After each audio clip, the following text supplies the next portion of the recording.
Coba deh bayangin, ada satu kekuatan tak terlihat yang bisa menopang jembatan super megah, tapi di sisi lain kekuatan yang sama juga bisa meruntuhkan sebuah gedung dalam sekejap. Nah, kekuatan itu namanya tekanan. Dan dalam beberapa menit ke depan, kita bakal bongkar konsep fundamental ini bareng-bareng. Pertanyaan di layar ini bukan cuma gimana kalau loh. Ini adalah misteri dari sebuah tragedi nyata yang jadi titik awal investigasi kita hari ini. Gimana ceritanya, sebuah bangunan yang harusnya jadi tempat aman malah bisa hancur lebur. Nah, ini dia inti dari peristiwa tragis di Sidoarjo. Momen yang seharusnya tenang dan khusyuk malah berubah jadi bencana. Untuk bisa ngerti apa yang terjadi, kita akan coba jadi detektif fisika buat nemuin siapa sih pelaku utamanya. Oke, tersangka utama kita di kasus ini, si pelaku yang gak kelihatan itu, namanya adalah tekanan. Konsep inilah yang bisa ngejelasin gimana gaya yang super besar bisa terkonsentrasi di titik-titik paling lemah dari sebuah bangunan.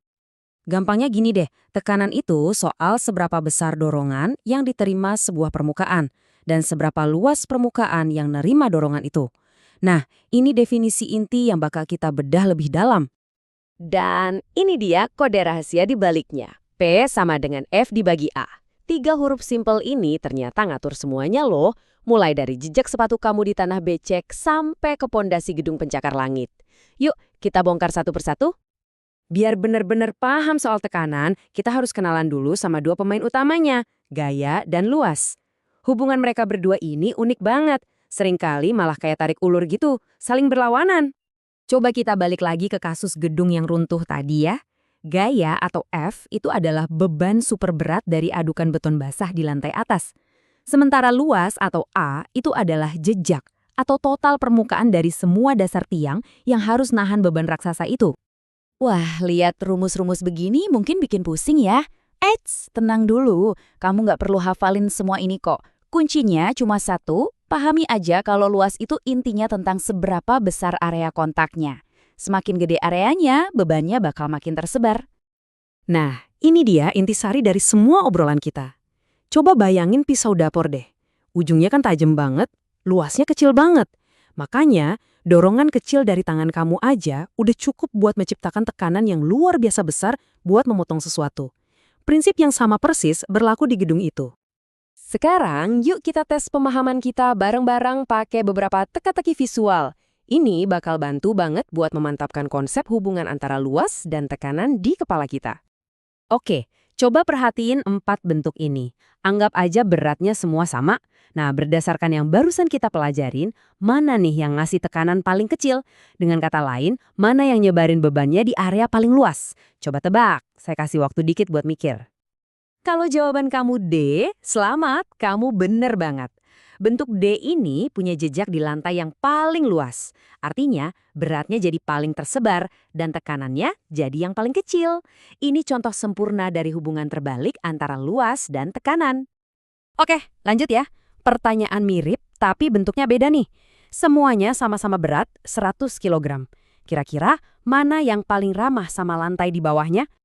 Dan jawabannya adalah nomor 2, atau B. Walaupun bentuk atasnya agak aneh, yang paling penting itu alasnya, karena dia yang paling lebar. Ingat, luas kontak yang besar sama dengan tekanan yang kecil. Nah, udah mulai kebayang kan polanya? Oke, sekarang kita main angka dikit ya, tapi santai. Ini gampang banget kok. Kita punya balok dengan massa 80 kg dan ukurannya juga udah ada. Gimana caranya kita ubah info ini jadi angka tekanan? Yuk, kita pecah perhitungannya. Langkah pertama, kita cari dulu gayanya, atau F. Caranya, massa 80 kg tadi kita kalikan sama gravitasi, hasilnya 800 Newton. Oke, lanjut langkah kedua. Kita hitung luas alas baloknya, atau A. Panjang kali lebar, 8 meter kali 2 meter, dapatnya 16 meter persegi. Terakhir, tinggal masukin aja angka-angka tadi ke rumus kita. 800 dibagi 16, dan ketemulah tekanannya sebesar 50 Pascal. Simpel kan? Nah, sekarang kita udah punya senjatanya nih, pemahaman fisika yang mantap. Waktunya kita balik lagi ke keempat kejadian perkara dan pecahkan misteri runtuhnya gedung di Sidoarjo. Jadi, ini dia jawaban dari misteri kita. Ada gaya yang luar biasa besar dari beton yang baru dituang. Tapi gaya raksasa itu harus ditopang sama luas yang relatif kecil banget, yaitu cuma di ujung-ujung tiang penyangga. Ingat rumus kita? Gaya yang sangat besar dibagi luas yang sangat kecil, hasilnya adalah tekanan yang dahsyat. Tekanan inilah yang akhirnya merembuhkan struktur bangunan itu. Nah, ini dia. Ada satu detail terakhir yang menarik dari laporan beritanya. Bagian depan, tempat imam sholat, ternyata tetap berdiri, sementara bagian belakangnya hancur. Kok bisa tekanannya nggak merata gitu? Jawabannya, karena distribusi bebannya nggak merata. Kemungkinan besar bagian belakang gedung itu kebagian nahan beban beton yang jauh lebih berat. Akibatnya, tekanan di tiang-tiang belakang itu melampaui batas kekuatan mereka, sementara tiang-tiang di bagian depan masih aman. Ini pelajaran yang sangat tragis tentang betapa pentingnya perhitungan tekanan dalam sebuah konstruksi. Dari tragedi ini, kita jadi ngerti sebuah prinsip fisika yang sangat mendasar.